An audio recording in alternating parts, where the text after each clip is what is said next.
Class 12 second chapter lost spring stories of stolen childhood, यानी कि खोया हुआ बसंत, विलुप्त हो चुके बचपन की कहानियाँ।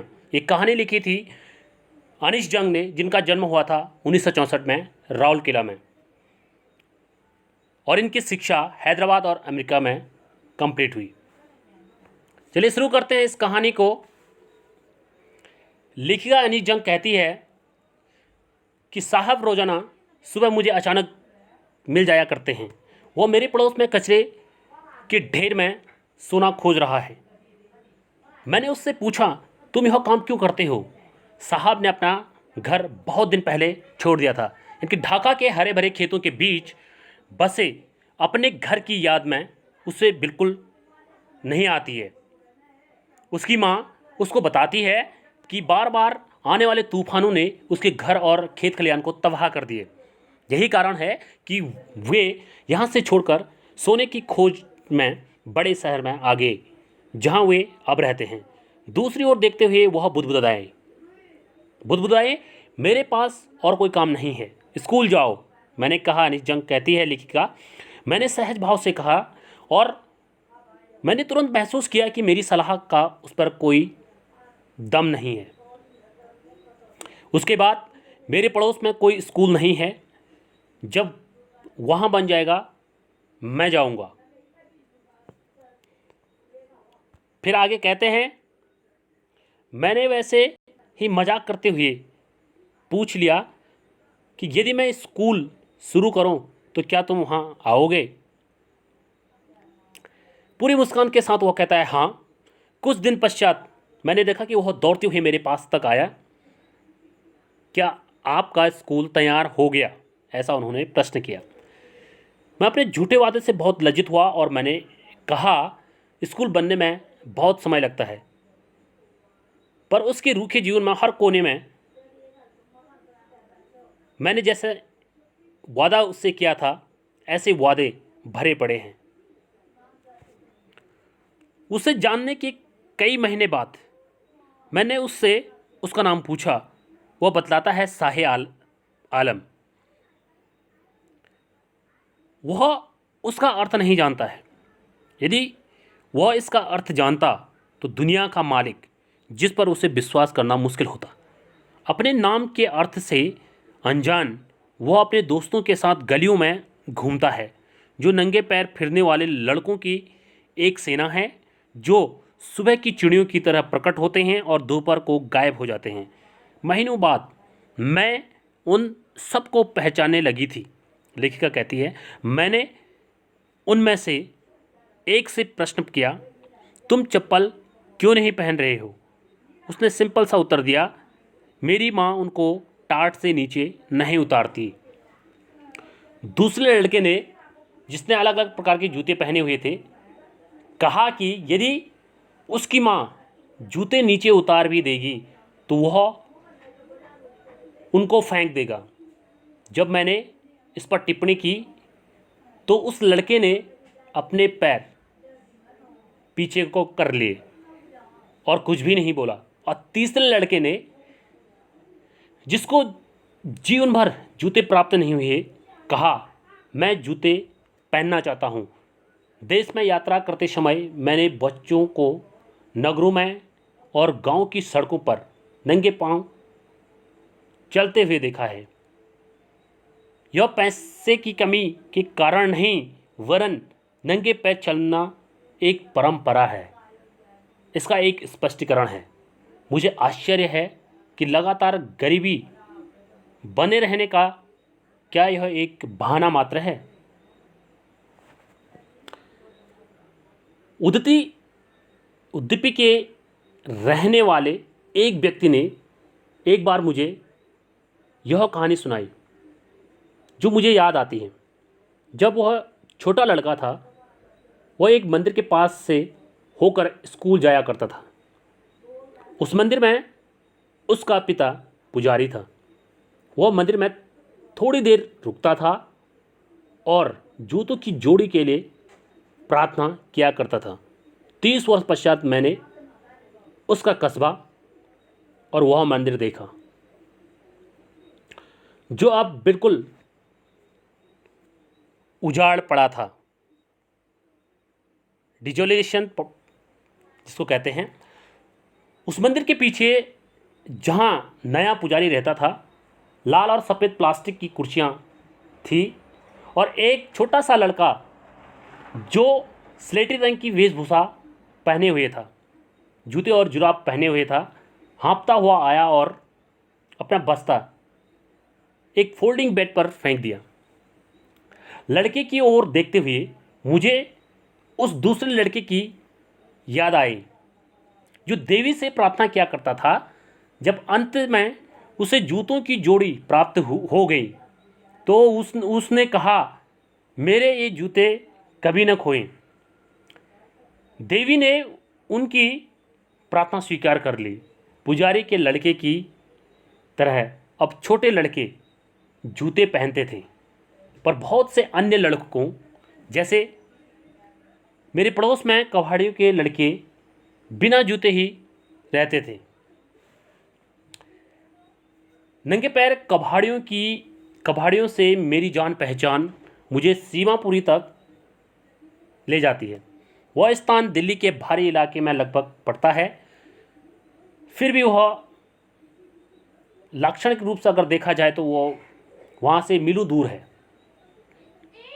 वे लोग जो यहाँ रहते हैं अवैध रूप से बसने वाले हैं। वे सन 1971 ईस्वी में बांग्लादेश से आए थे और साहेब का जो परिवार भी उनमें से एक है। उस समय सीमापुरी एक उजाड़ क्षेत्र, वीरान भूमि था। वह अब भी है, पर अब वह खाली नहीं है। वहाँ कच्चे मकान हैं, उन पर टीन या तिरपाल की छत लगी हुई है। जो सीवर लाइन व उचित जल निकासी का जो अभाव झेल रहे हैं वहाँ के जो लोग हैं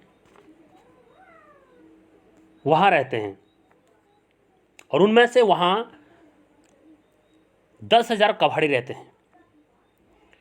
वे वहाँ 30 वर्षों से भी ज़्यादा समय से रह रहे हैं। कोई पहचान पत्र और परमिट उनके पास नहीं है, लेकिन राशन कार्ड मिल चुके हैं जिससे उनके नाम मतदाता सूची में आ गए हैं और उसकी सहायता से वे अनाज खरीद सकते हैं। अस्तित्व के लिए पहचान की अपेक्षा भोजन अधिक महत्वपूर्ण है।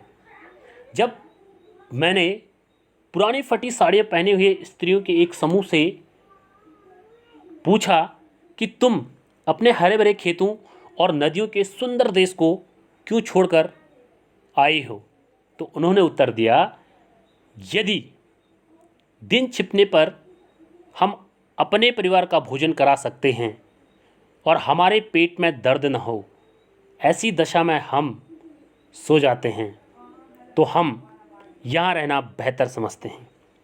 उन खेतों की अपेक्षा जो हमें अन्न दे पाते हों, जहाँ कहीं भी उन लोगों को भोजन न मिलता है, वे वहीं अपने तब्बू गाड़ देते हैं और जो उनके चलते फिरते घर होते हैं, बच्चे उनमें बड़े होते हैं, अस्तित्व में वे हमारे सहभागी हो जाते हैं। इनकी सीमापुरी में अस्तित्व का अर्थ है कबाड़ी का काम करना है। वर्षों से सीमापुरी ने ललित कला का बड़ा आकार प्राप्त कर लिया है। कचरा उसके लिए एक सोना है, वह उनकी रोजी है।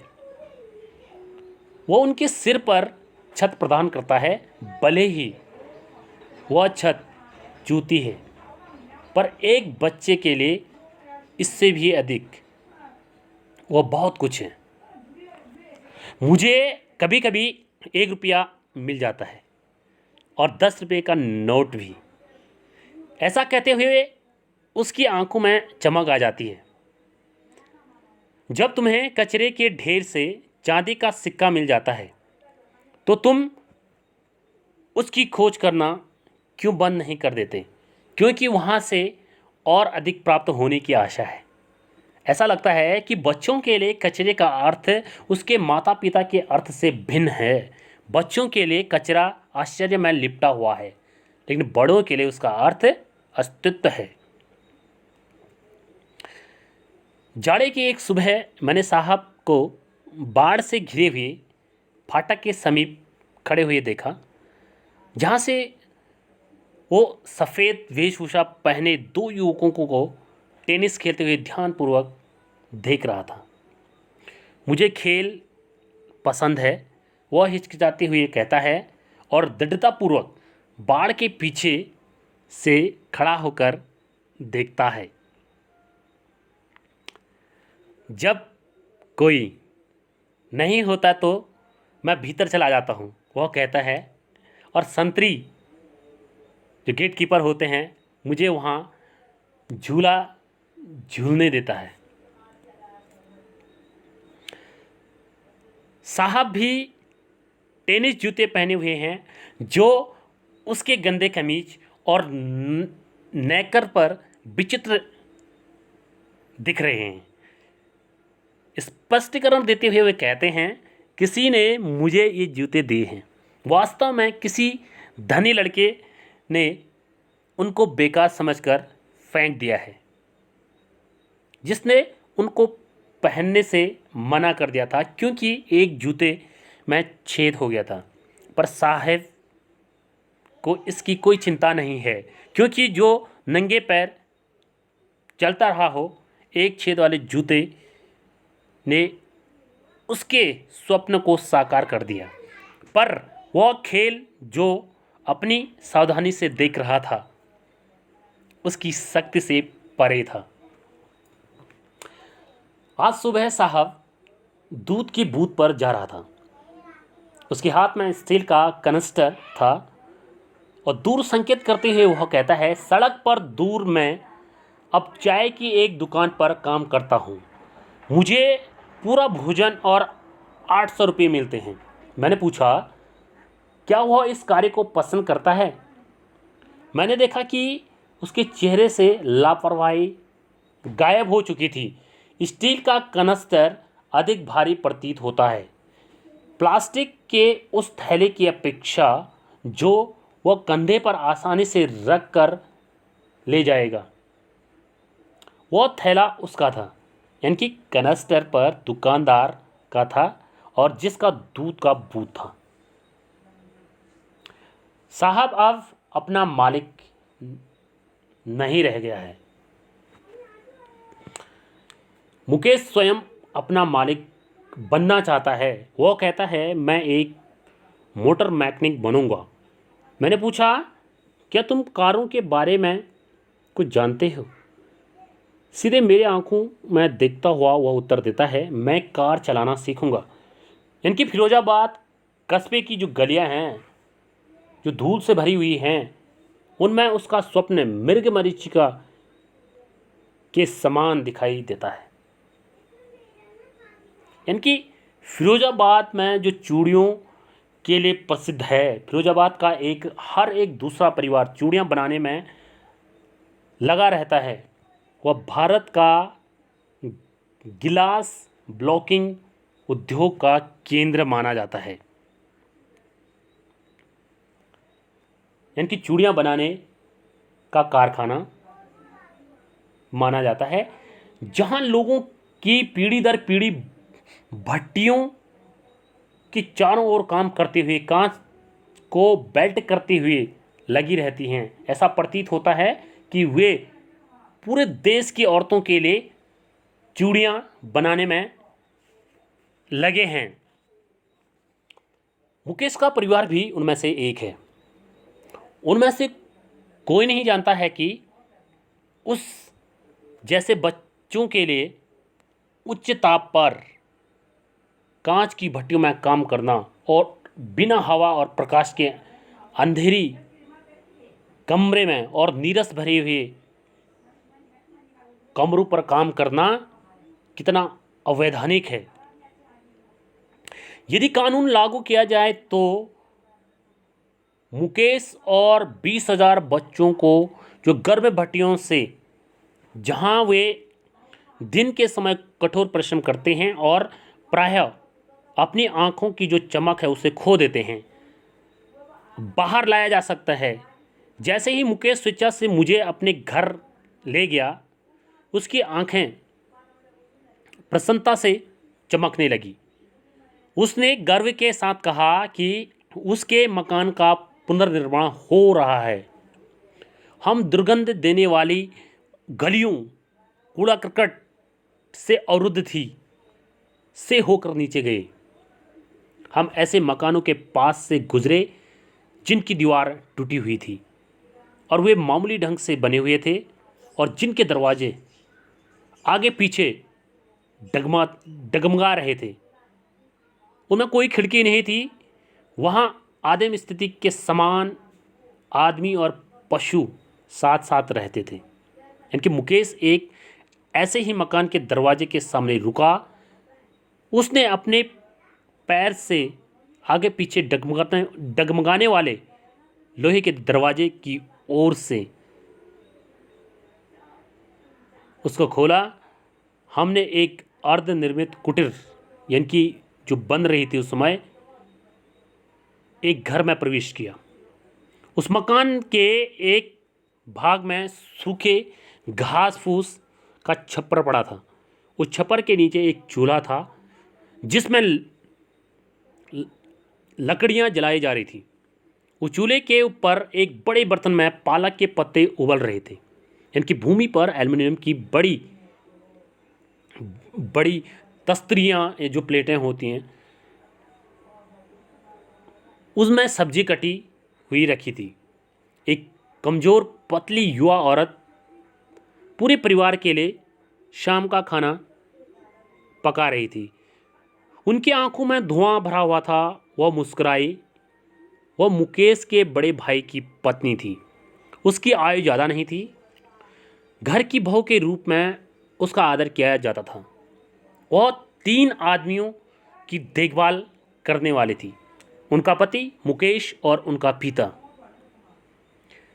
जब बड़ा आदमी घर में प्रवेश करता है, वह धीरे से टूटी हुई दीवार के पीछे ओर चली जाती है और अपने चेहरे को घूंघट से ढक लेती है, जैसे कि रिवाज में चलता आ रहा है। यानी बहू अपने बड़े पुरुषों के सामने अपने चेहरे को घूंघट से ढक लेती है। इस प्रकरण में जो बड़ा पुरुष है एक गरीब चूड़ी बनाने वाला था। यानी कि वर्षों घोर परिश्रम करने के बाद पहले वह दर्जी था, फिर चूड़ियाँ बनाने लगा। वह अपने मकान का पुनरुद्धार करने लगा और जिसमें वह असफल रहा। वह अपने 2 पुत्रों को स्कूल भेजता है। चूड़ियाँ बनाने की कला जो वह जानता है, उसी कला को वह अपने बच्चों को सिखाने की व्यवस्था करता है। मुकेश की दादी कहती है कि वह अपना कर्म यानी कि भाग्य है। कांच की चूड़ियों पर पॉलिश करने से जो धूल पड़ती है उससे उसका पति अंधा हो गया था। वह इस बात को जानती है। वह संकेत करती है कि क्या ईश्वर प्रदत्त वंश परंपरा को कोई तोड़ सकता है।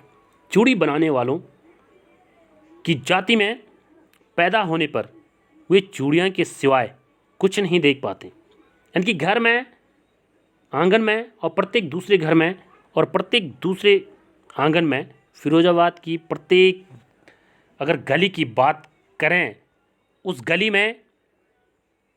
गली में चूड़ियों की डंडा मुरी यानी कि कहें चमकीली सुनहरी और यानी कि धान के हरे रंग की या शाही, नीली, गुलाबी, बैंगनी, इंद्रधनुष के 7 रंगों से उत्पन्न सभी रंगों की इस गंदे अहाते में, इस गंदे जगह पर, टीलों पर पड़ी रहती है। यानी कि हाथ से चलाने वाले चौपहिया गाड़ियों की ढेर लगी। और उस छोटे से कस्बे में तंग गलियों में एक नौयुवक उसको धकेल कर ले जाता है और अंधेरी बैरक में जब तेल के दीपक उनकी ज्वाला टिमटिमाती हुई रहती है और दूसरी पंक्ति में जो खड़े लड़के और लड़कियां उनके पिता और माता के साथ बैठते हैं और रंगीन कांच के टुकड़ों को चूड़ियों के वृत्त में जोड़ते हैं और उनकी आंखें बाहर प्रकाश की अपेक्षा अंधेरे के ज़्यादा अनुकूल हैं। यही कारण है कि वे वयस्क होने से पूर्व उनकी जो आंखें होती हैं उनकी ज्योति वो गंवा बैठते हैं। सविता एक छोटी लड़की जो बहुत अरुचिकर गुलाबी वेशभूषा पहने हैं एक बुढ़िया के पास बैठती है जो कांच के टुकड़ों में टांका लगा रही है। जैसे उसके हाथ मशीन के चिमटे की तरह यंत्रवत चलते हैं। मैं सोचती हूँ कि क्या वह चूड़ियों की पवित्रता को जानती है जिनके बनाने में वह सहायता करती है। वह भारतीय स्त्री के सुहाग का प्रतीक है। एक दिन वह अचानक ही समझने लगेगी जब उसका सिर लाल आवरण से सजाया जाएगा, उसके हाथों पर मेहंदी लगेगी और उसकी कलाइयों में लाल चूड़ियाँ पहनाई जाएंगी। तब वह दुल्हन बन जाएगी। जो बुढ़िया उसके पास बैठी हुई थी बहुत वर्ष पहले वह भी दुल्हन बनी थी। उसकी कलाइयों में भी चूड़ियाँ हैं पर उसकी आंखों में ज्योति नहीं है। खुशी से खाली आवाज में कहती है उसने पूरे जीवन में एक बार भी पेट भर भोजन नहीं किया। यह उसके कर्मों का फल है। उसका पति जो एक वृद्ध व्यक्ति है जिसकी दाढ़ी हवा में उड़ती है और कहता है मैं चूड़ियों के सिवाय कुछ नहीं जानता। मेरी एक मात्र उपलब्धि है कि मैंने रहने के लिए एक मकान बना लिया है। उसकी बात सुनकर किसी को आश्चर्य होगा कि उसने वह उपलब्धि प्राप्त कर ली जो बहुत से अन्य लोग अपने जीवन में नहीं कर पाए। उसके पास सिर छुपाने के लिए एक मकान तो है। चूड़ियाँ बनाने के व्यापार को चलाने के अतिरिक्त कुछ भी न कर पाना, यहाँ तक कि पर्याप्त भोजन भी न मिलना और पैसे न होने की चीख हर घर में गूंजती है। नौजवान अपने बड़ों के गम में डूबे हुए हैं। ऐसा प्रतीत होता है कि फिरोजाबाद में समय के साथ कुछ भी नहीं बदलता। वर्षों में मस्तिष्क को शून्य करने वाली कठोर परिश्रम ने पहल करके और कल्पना करने की क्षमता को समाप्त कर दिया। मैंने नौजवानों के समूह यानी कि जो बिचौलियों के चक्कर में फंसे हुए हैं, जो उनके बाप दादाओं को जाल में फंसाते रहे हैं, से कहा कि आप लोग अपने को सहकारी समिति के रूप में संगठित क्यों नहीं कर लेते। वे कहते हैं कि यदि हम संगठित हो जाएं तो पुलिस हमारी खिंचाई करेगी, हमें पीटेगी और अवैधानिक काम के कारण हमें खींचकर जेल में डाल देगी। उनमें कोई नेता नहीं, कोई ऐसा आदमी नहीं जो अलग तरह से चीज़ों को देखने में उनकी सहायता करे। उनके पिता उतने ही थके हैं जितने वे हैं। वे एक कुंडली की बात करते हैं जिनका कोई अंत नहीं। वह कुंडली गरीबी की रुचि के अभाव, लालच और अन्याय की आड़ लेती है। इनकी उनकी बातें सुनकर मैं दो भिन्न भिन्न दुनिया देखती हूँ। लेखिका कहती है ऐसा, एक दुनिया तो उसके परिवार की जो गरीबी के जाल में फंसी है, जो जाति उसमें वे पैदा हुए हैं, के कलंक से भरी पड़ी है, और दूसरी दुनिया साहूकार, बिचौलियों, पुलिस जो कानून की रखवाली है, सरकार और जो अधिकारीगण हैं और राजनीतिज्ञ हैं द्वारा उत्पन्न की गई स्थिति जिसमें एक समस्या दूसरी समस्या को जन्म देती है, तब पहली समस्या बदतर बन जाती है। उन दोनों को मिलाकर बच्चों को दीर्घकालिक क्राइम को अस्वीकार करने के लिए विवश कर देता है, यानी कि उसको वह नियंत्रित नहीं कर सकते। इससे पहले कि वह जागरूक हो, वह उसे स्वाभाविक रूप से स्वीकार कर लेता है, जैसे उसके पिता ने किया था। कोई अन्य कार्य करने का अर्थ चुनौती देना होगा, और उसके पालन पोषण व्यवस्था को चुनौती देना कोई अंग नहीं है। जब मैं मुकेश में इस तथ्य को दिखाते हुए भांपती हूँ, समझती हूँ, तो मुझे प्रसन्नता होती है कि वह बार बार कहता है मैं मोटर मैकेनिक बनना चाहता हूँ। वह एक गैराज में जाएगा और काम सीखेगा, पर गैराज उसे घर से बहुत दूरी पर है। वह दृढ़तापूर्वक कहता है मैं पैदल जाऊंगा। क्या तुम हवाई जहाज उड़ाने का स्वप्न देखते हो? वह एकदम चुप हो जाता है, भूमि की ओर देखता है, ज़मीन की ओर देखते हुए, उसको निहारते हुए वह कहता है नहीं। उसकी छोटी गुनगुनाहट में एक शर्म की भावना है जो अभी खेद में परिवर्तित नहीं हुई है। वह कारों के सपनों से संतुष्ट है जिनको वह अपने कस्बों की गलियों में बहुत तेज़ गति से दौड़ता देखता है, यानी कि फिरोजाबाद के ऊपर हवाई जहाज ना के बराबर उड़ते हैं। तो ये कहानी इस तरह से यहाँ पर समाप्त होती है। Thank you. Have a great time to all of you.